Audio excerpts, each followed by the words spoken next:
Hello aspirants, welcome back to calculation trick series. So ఇందులో ఏంటంటే మనం ఫ్రాక్షన్స్ ట్రిక్స్ చూద్దాం. అంటే ఫర్ ఎగ్జాంపుల్ 1/7 మైనస్ 1/9 ఇలాంటి ఫ్రాక్షన్స్ మనకి ఇచ్చినప్పుడు జనరల్గా ఏం చేస్తాం, ఎల్సిఎం ఫైండ్ అవుట్ చేయాలి, ఆ తర్వాత మల్టిప్లై చేయాలి. It takes lot of time and some times confusing కూడా. సో అలాంటప్పుడు ఏం చేస్తారంటే ఎండ్ ఆఫ్ ద డే ఎలానో మనం క్యాన్సిల్ చేయబోతున్నాం. So direct cross multiply you can perform. C 9 1s are 9 minus 7 1s are 7 by 9 7s are 63. So 9 minus 7 is 2 by 63.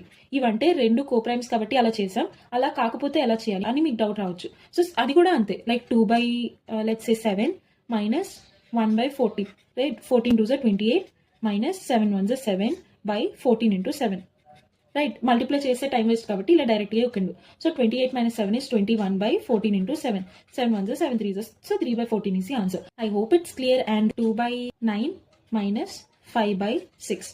This is your homework. Try this question and let me know the answer in the comment section. So see you tomorrow. Bye.